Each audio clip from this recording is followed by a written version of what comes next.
താനൂരിൽ നിന്നും കാണാതായ +2 വിദ്യാർത്ഥിനികളായ പെൺകുട്ടികളെ മുംബൈയിൽ കണ്ടെത്തിയതായി സൂചന.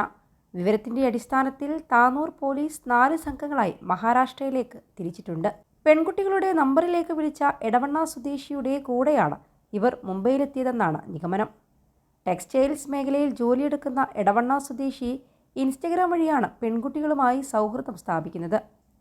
ഇയാളുമായി പോലീസ് ബന്ധപ്പെട്ടെങ്കിലും കുട്ടികളെ കണ്ട കാര്യം ഇയാൾ നിഷേധിച്ചെന്നാണ് അറിയുന്നത്.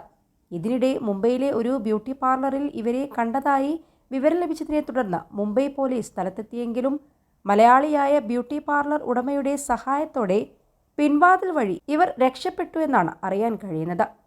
എന്തായാലും കുട്ടികളെ മുംബൈയിൽ കണ്ടെത്തിയെന്ന വാർത്ത പരന്നതോടെ മലയാളി സംഘടനാ പ്രവർത്തകരും മഹാരാഷ്ട്ര പോലീസും കുട്ടികളെ കണ്ടെത്താനുള്ള തിരച്ചിൽ ഊർജിതമാക്കിയിട്ടുണ്ട്. പുതിയ വിവരങ്ങളുടെ അടിസ്ഥാനത്തിൽ ജില്ലാ പോലീസ് മേധാവി താനൂർ സ്റ്റേഷനിലെത്തി അന്വേഷണ പുരോഗതി വിലയിരുത്തി. 21 ലക്ഷത്തോളം സന്തുഷ്ടരായ ഉപഭോക്താക്കളും 2 ലക്ഷത്തോളം തിമിര ശസ്ത്രക്രിയകളും പൂർത്തിയാക്കിയ മലബാറിലെ ഏക കണ്ണാശുപത്രി Alsalama high hospital, hospital road, Perinthalmanna. Tanur Devadar higher secondary സ്കൂളിലെ നിറമരുതൂർ സ്വദേശി മംഗലത്ത് നസീറിൻ്റെ മകൾ ഫാത്തിമ ഷഹദ, മലപ്പുറം സ്വദേശിയും ഇപ്പോൾ താനൂർ മടത്തിൽ റോഡിൽ താമസക്കാരനുമായ പ്രകാശിൻ്റെ മകൾ അശ്വതി എന്നിവരെയാണ് ബുധനാഴ്ച ഉച്ച മുതൽ കാണാതായത്. ഇരുവരും 16 വയസ്സുകാരാണ്. പരീക്ഷയ്ക്കെന്ന് പറഞ്ഞാണ് ഇരുവരും വീട്ടിൽ നിന്നിറങ്ങിയത്. പരീക്ഷയ്ക്ക് എത്താത്തതിനെ തുടർന്ന് അധ്യാപകർ വീട്ടിൽ വിളിച്ച് അന്വേഷിച്ചപ്പോഴാണ് വിവരമറിയുന്നത്. ഇരുവരുടെയും അവസാന ടവർ ലൊക്കേഷൻ കോഴിക്കോടാണ്. കോഴിക്കോട് റെയിൽവേ സ്റ്റേഷനിൽ വെച്ചാണ് ഫോണുകൾ സ്വിച്ച് ഓഫ് ആയത്. 2 പേരുടെയും മൊബൈലിലേക്ക് കാണാതാവുന്നതിന് മുൻപ് മറ്റൊരു നമ്പറിൽ നിന്ന് കോൾ വന്നിട്ടുണ്ട്.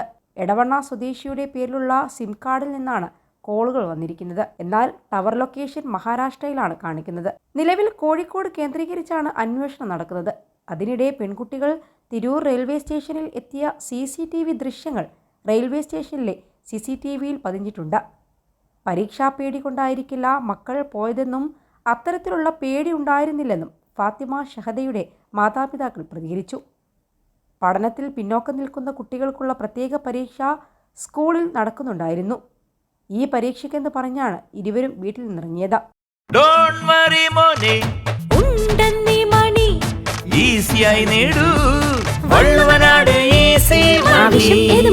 പണം ഞങ്ങൾ തരും. താനൂർ പോലീസാണ് കേസ് അന്വേഷിക്കുന്നത്. മലയാളി അസോസിയേഷനുകൾ പനവേലിൽ ശക്തമായ തിരച്ചിൽ നടത്തുകയാണ്.